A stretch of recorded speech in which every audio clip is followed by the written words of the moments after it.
And the delay in starting, which was partly necessary because both SABC and ENCA are covering this press conference live, which I think indicates how important it is. The procedure will be as usual. The Cosatu President, will read out a statement, and then we'll welcome your questions. The top table, starting nearest to me, First Deputy President Jojo James, Second Deputy President Zwelinzima Vavi, President Stuma Dlamini, Deputy General-Secretary Becky Charlie, National Treasurer Frida Osterhazen. So I'll now hand over to the President to read out the statement.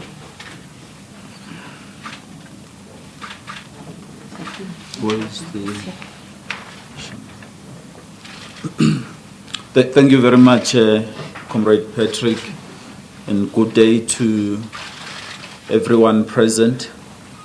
We present here today the statement following the Cosatu Special Central Executive Committee meeting held on Wednesday, the 14th of August 2013, to discuss issues arising from reports of alleged misconduct by the General Secretary, Comrade Zwelinzima Vavi, and the member of staff here at Cosatu. The meeting was fully constitutional and convened by the Cosatu National Office Bearers. It was quorate and was attended by leaders of the Cosatu affiliated unions and the provincial structures. After lengthy discussions, the meeting agreed to conduct a full investigation into the allegations and to ask both the General Secretary and the staff member to attend a disciplinary hearing process or disciplinary hearings chaired by independent persons, at which they would have every opportunity to present their case and answer to the charges. In the meantime, the General Secretary and the staff member have been placed on special leave in the light of the nature and the seriousness of the allegations. The meeting insisted that everybody involved must be treated equally, fairly, in a free and a fair manner. The process should be conducted in full compliance with Cosatu's constitution. It was agreed that every individual and structures involved must respect these internal processes without exception, and issues must only be communicated to the media by the National Office Bearers of Cosatu. Thank you very much. Thank you, Comrade President. I will now open it to discussion. Just a few procedural points. Some, particularly if you haven't been before, would you please introduce yourself, press two buttons in front of you, one on the speaker and the silver one on the table in front of you. So, let's start off. I'll do it as usual in threes, I think. 1, 2, the pink shirt, and I don't know which. Yeah, 3, the young lady there. Yes, right, 1. Karen Abastaki from Jacaranda FM. I just want to know when we can expect these disciplinary hearings. Cosana from the Sunday Times. What what were the actual reasons for taking this drastic step? Because it's not outlined here. Maybe you want to share that with us, the reasons that were, the discussions that were held. You can't go into the discussions themselves, but the actual reasons for going this direction. And when can we expect, well, that question has been asked, when can we expect the disciplinary hearing to be set up? I think the question I have is similar to the one asked. I just wanted to know how long the disciplinary process is estimated to take, and whether when you say special leave, does this mean that the General Secretary, what are the conditions put against him when he's on special leave? Okay, I think since two of the questions were virtually the same, we could maybe take a couple more. Yeah, two and... Franz Wild from Bloomberg. I have a couple of clarifications, and I think the first one is probably similar to what Davis is asking, but what exactly are the allegations and the charges? And I mean, there's a disciplinary hearing. What are the possible consequences or the possible sanction for the General Secretary? And the special leave, how long will that be for? Can you give us an idea of the time frame, not only when it all starts, but when it will end, and who will fill in for the General Secretary in the meantime? Okay, I'll just take a bit of... Karine Plessis from City Press. I'll press this button too. I just have a question about, what was my question about now? I also wanted to ask what were the specific charges, but I also want to, God, I forgot my question. Yeah, stage fright, I'll come back to it. Okay, would somebody like to respond to what we've had so far? Thanks, Pat. When will the DC be? In terms of the date of the disciplinary hearing, we still do not have a date because a decision was taken late yesterday. The letter was served to the General Secretary just before we came to this presser, and processes will be put in place. And so we don't have a date.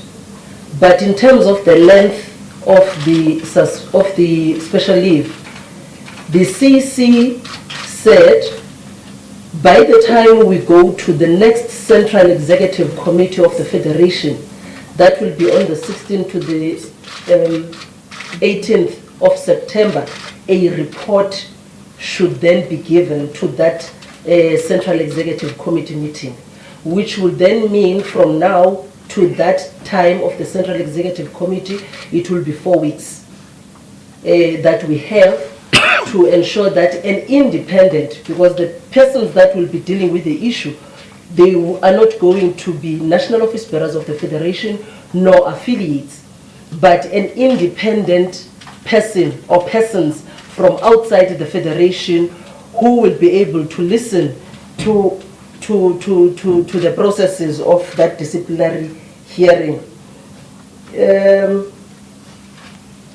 What are the reasons? Look, the National Office Bearers convened a special Central Executive Committee yesterday of affiliates to give a report to the Central Executive Committee on the matter that has been in the media for too long, but also to give a report of the process that have taken place inside the Federation in terms of the disciplinary hearing or of the alleged sexual harassment against the General Secretary. So we had a responsibility as National Office Bearers to then report back to the structures of the Federation with regards to that report. And that report is the report that was processed yesterday, looking into the recommendations that were given by the independent chairperson of that grievance hearing that took place. Thank you. Yeah. May I also add that and hope the media will appreciate. As the Second Deputy President mentions, the meeting of the Special Central Executive Committee was yesterday. Actually, we finished quite late. We noticed that even the diehards like yourselves, you couldn't stand the cold. You left. When we finished, you were gone. We must follow due processes, because if you are going to be teasing the question, Mr. Khosana, of what are the charges, we shall not, before the charges are put to the concerned comrades, tell the media what the charges as outlined will be, because that process is what is going to ensue. Safe to say, as the President says, the matter has been in the public. The admission happened before all of yourselves, but talk about the outlined processed charges that has been subjected to work to be done by a committee which is mandated by the Central Executive Committee, which comprises of the national office bearers, the 5 of them, and the presidents of Cosatu affiliates, who will outline the process, including identification of the independent persons. The second thing that we must highlight here, because we realize, and the CEC was very emphatic on this matter, your focus, and therefore the focus of the public, has been so skewed. You have focused yourselves to the General Secretary of the Federation, to the point of trampling over the rights of the other person, our employee. The CEC makes this point. We must treat both comrades equally. Yes, they are not equal. The other is an employer, the other is an employee. But in as far as the issues are concerned, Cosatu treats them equally. They are subjected to the processes in the fair manner, free and conducive for them to be able to interact with the process. I thought I must emphasize that point. It is in the statement, but we know that a mishap or an injustice publicly has got to be corrected towards that effect. I think the President didn't respond to the question regarding as whether there are conditions in regard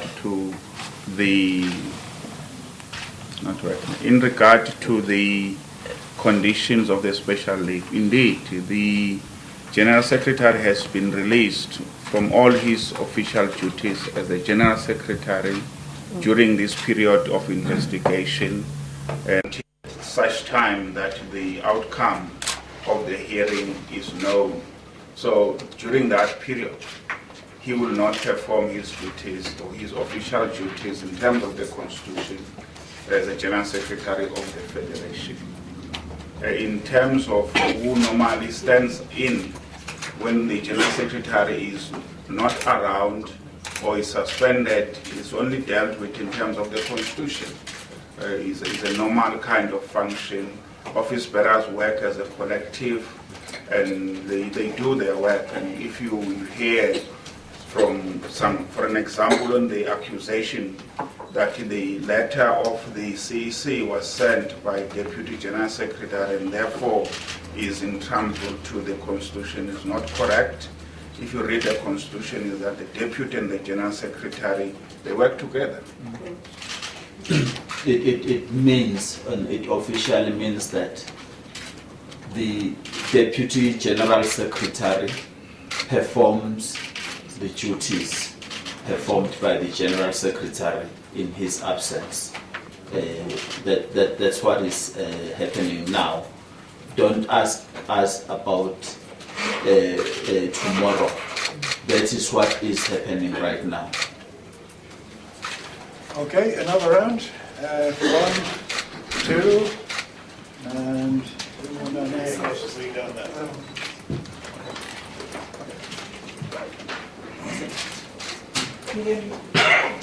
My name is Connie Hamilton from New Age newspaper. I saw a journal yesterday with CEC. Did they discuss Cosatu President's suspension to the Ventura? But what is his position now, considering the latest what happened? That's my first question. And my second question is, will Zwelinzima Vavi be allowed in this building?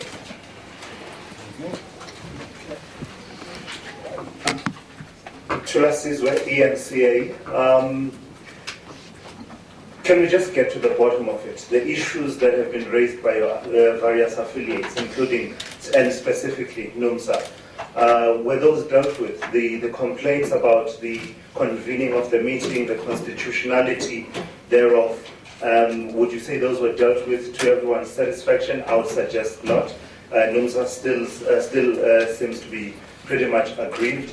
And also the issues that, the suggestions that the actions being taken against Mr. Vavi strike at the heart of, this sort of differences in ideology within Cosatu, that there are those who want Cosatu to be a weak toy telephone, as it were, and those who want Cosatu to remain radical in its socialist stance. Could you just address those particular issues? Okay, number 3. Ladies and gentlemen, SABC Television News. The President, Stu Mutlamini, had in fact pronounced before the gathering yesterday that Vavi had brought Cosatu into disrepute. And a couple of leaders within the Federation had complained that you were doing what was not supposed to be done in terms of protocol. That was supposed to have been discussed inside. Therefore, yesterday should have been null and void because you'd already judged Vavi as having done wrong. Hence, the suspension is not a surprise. Okay, responses?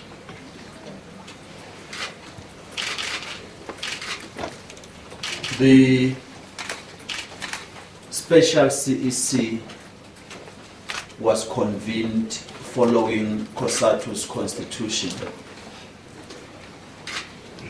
Did the matter discuss the complaint of other affiliates, whether this was convened properly or not? The answer is yes, and the meeting indeed agreed that it was properly constituted. The meeting agreed it was constitutionally constituted. The expressions of NUMSA that even after the meeting had satisfied itself that it was properly constituted, that they felt, they remained convinced it was not, is recorded in the minutes, but also is recorded that the meeting agreed that it was properly constituted, that meeting following Cosatu's constitution. We will have debates about democratic centralism.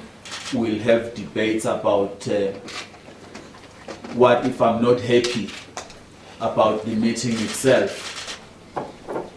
Because then can arise a question whether I'm happy, do I want the meeting to take place?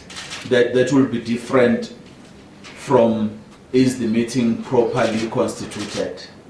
So you have our constitution in our website, you can judge, we followed due processes and the meeting itself was satisfied, it was properly constituted. Let me deal with the more closer one, which is linked to Tula's second question of the expression by the president of Cosatu before the special CEC, having said the whole thing has brought Cosatu into disrepute. Some of you would know that I've asked you back the same question but put it differently. Would you be happy if I said no? It has made Cosatu's name to be so good.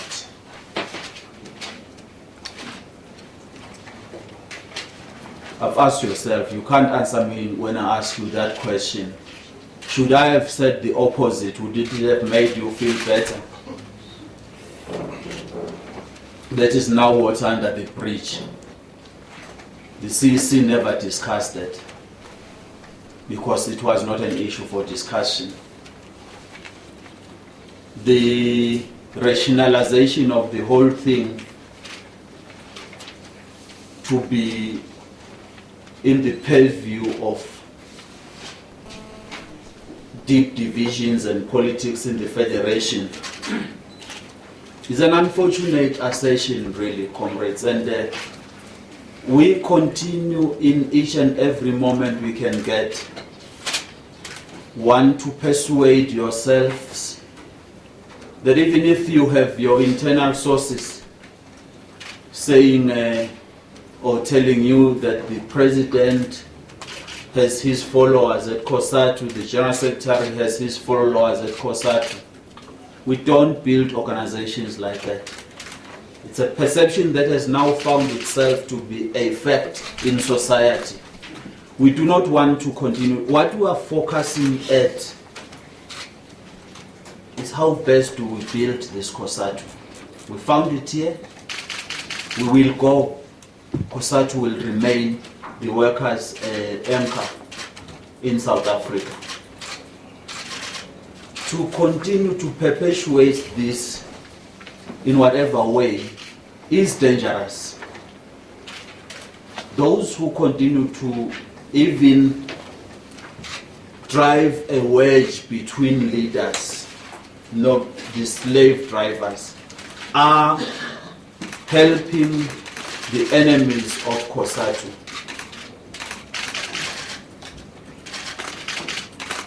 So Julius, I can't answer your question to say we deny or we don't deny that. We'd rather spend time talking to the public and members and workers in general to say, build this federation. There is basically no animosity between two leaders here.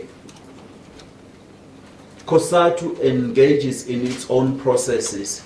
The current process underway, facilitated internally by Charles Mashishi and Sizwe Saluba Kobodo, has got to respond to that question.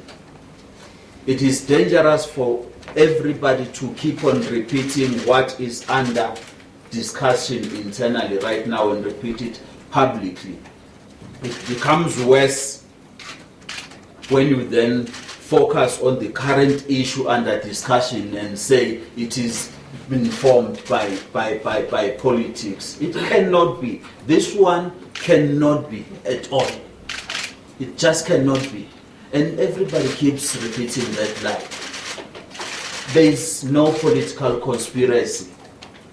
There is no political conspiracy even on this matter, because there is no way it can be a political conspiracy issue, this matter. So we urge our members, we urge leaders to be able to contend with the fact that our duty as leaders, as affiliates, is to work internally, strengthen this federation, and do not pronounce outside the parameters of the protocols we have agreed to as the federation. Well, if your intention is to build Cosatu. But if your intention is something else, then we have no control on what you say. But if your intention is to build this federation, this is what we are all about, this collective. Chair Peggy wants to add something. No, I just want to answer two questions. Is Zwelinzima Vavi will be allowed to be in the building? He is in the building now. He's suspended in terms of giving leave, but in the building. Any employee of any organization, when you are suspended, there are arrangements made in terms of coming to the workplace, especially on regard to some investigation. If you want them to be free, to be fair, you'll put arrangement, and those arrangements will be communicated to the person aggrieved or put on special leave, how they have to be regulated. So there are conditions in terms of regarding to information that he may want, or information that the Federation may want from him during this kind of period. It's not unique, it's what always happens during such period. On the issues of the question as to, is this a smoke screen in regard to the issues raised that led to this action by the Special CEC. The CEC was fortunate enough that the General Secretary himself, he made a statement to the CEC in regard to this particular issues.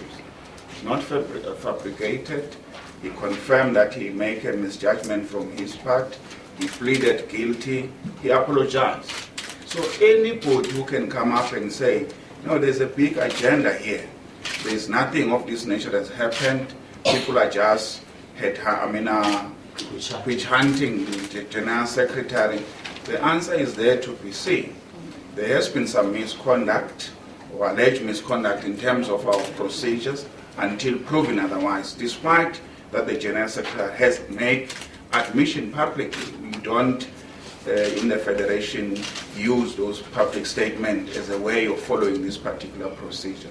Want to follow a procedure, want to ensure it does not happen again, and people who go through that processes are able to know that this is a wrong action. So there's no kind of confusion among the CC delegation. Nobody raised that this thing did not happen, that this thing is correct. The General Secretary, when he recused himself from this meeting, he made a profound statement. Don't look at me as an individual and try to protect. Look to the principle of the Federation that they have to be held high at all times and they should be respected. It gives people the courage to discuss these particular issues and to push aside any other thinking and to allow this process to take its course. And we hope that people will respect and will be engaged in that particular process. The last one. Maybe the last one, which was the first question. Did Cosatu CEC discuss the Cosatu President's suspension? No, we didn't, because it was not in our scope. SADU met in their own meeting. They took a decision that relates to SADU as an organization. So the agenda of yesterday, you see, when you convene a special meeting, you confine yourself to the agenda of that meeting, and there was only one item. So even if there was temptation, it would not have been allowed, because on the agenda there was only one item to be discussed, and it was to give a report to the Special Central Executive Committee on the matter that Cosatu has been confronted with. Yes. Okay, one more round. Karima, Jan, and Aaron, the blue shirt.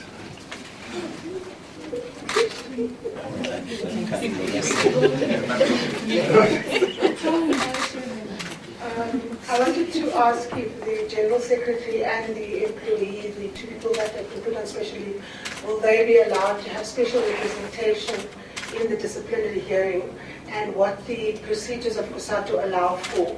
Like, you know, in the case of the ANC, they have to be represented by someone in good standing who's a member of the ANC. Take us through what Cosatu's procedures are regarding representation in the case of a disciplinary hearing.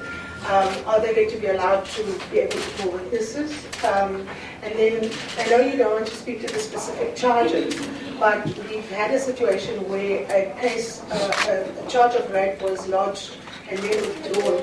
Is the nature of that incident going to be forming part of the investigation itself into the alleged sexual misconduct? If you could just give us the scope of the nature of the investigation itself. And then this is the second instance in which the Federation has gone to external individuals, which you call independent individuals, to be the arbiters about internal matters of the Federation. Can you explain the rationale behind choosing these individuals? Is it because as NOBs you are too close to the matter? Is it because Cosatu is divided? Or is it because you want to give the affected parties the best possible chance to be heard in a way that is balanced and fair and transparent? And then also, if you could just explain the second set of procedures, which is to arise at your regular Central Committee, the Central Executive Committee in September, which relates to the question of the sale of the old building and the new buildings. Are we likely, for example, to see in the pursuit of that investigation more charges relating to the General Secretary off the back of the submissions? And if you could just explain how these two procedures speak to each other, if they do at all. And then the last question I wanted to ask was, when you spoke about the Central Executive Committee making a point about the fact that the public discourse around this matter has prejudiced the one individual, could you explain to us what exactly you mean by that? Is it the fact that her name was revealed? Is it the fact that the version of events as presented by the General Secretary has been accepted as the truth, even though there hasn't been an investigation? Can you just explain what exactly you meant by saying that her rights have been trampled upon? Thanks.